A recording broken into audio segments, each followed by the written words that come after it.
Ever wonder what a day in the life was like 3.2 million years ago? Forget your morning coffee and commute.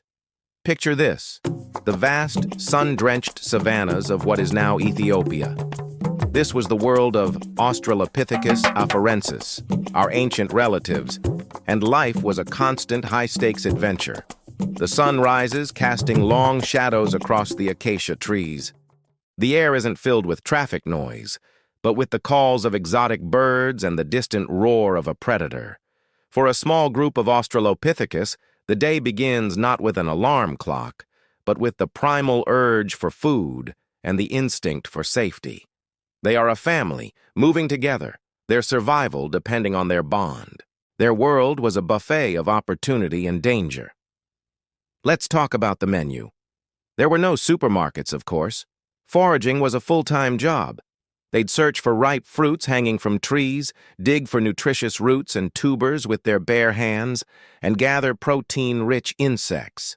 Every meal was a puzzle, a test of their knowledge of the landscape. They had to know which plants were safe, which were poisonous, and when they were in season. This wasn't just casual snacking. It was a deep, intricate understanding of their environment passed down through generations. But they weren't the only ones looking for a meal. The savanna was a crowded neighborhood.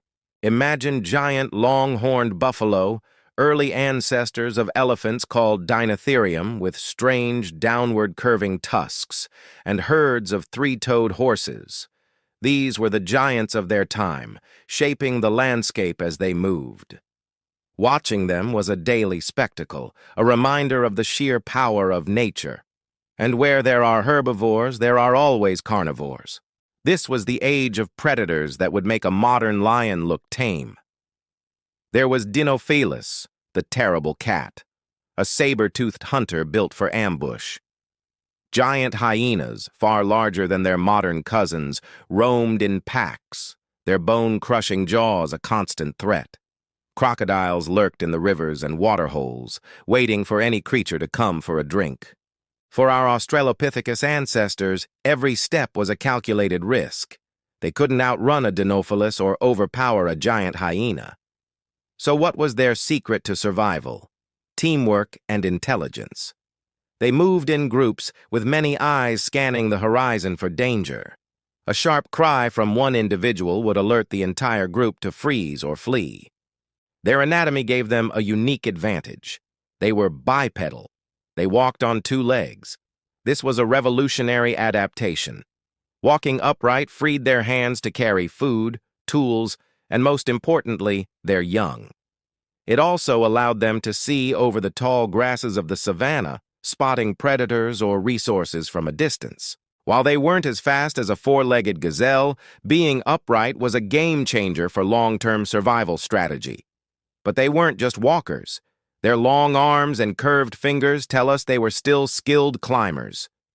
Trees were their refuge. At the first sign of a ground predator, the safest place to be was up a sturdy acacia tree. The trees were their watchtowers, their dining rooms, and their bedrooms. At night, they would likely have built simple nests in the branches, huddling together for warmth and safety, far from the prowling dangers on the ground below. Think about the intelligence required. It wasn't just about finding food, it was about problem solving. How do you get to that fruit on the high branch?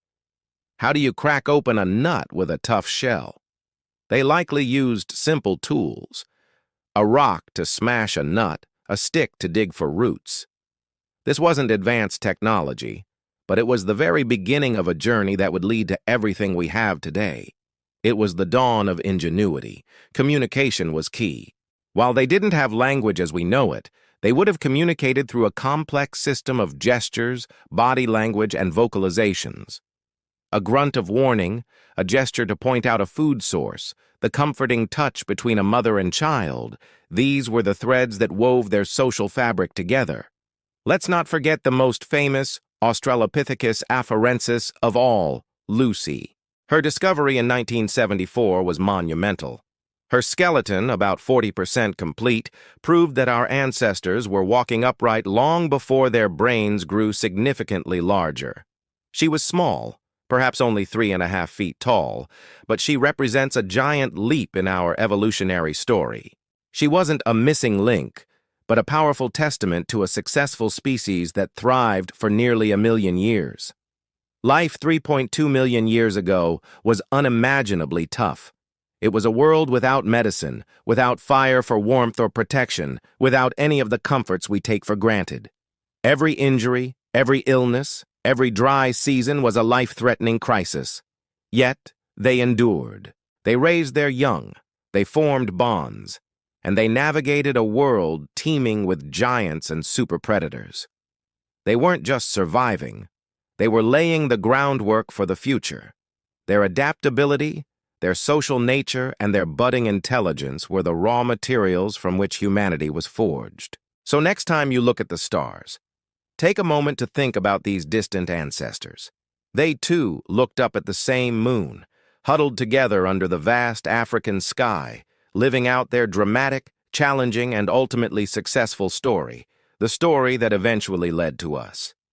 Thanks for joining me on this journey back in time. If you found this fascinating, please give this video a thumbs up, and don't forget to subscribe and hit that notification bell so you don't miss our next exploration into the deep past. See you next time.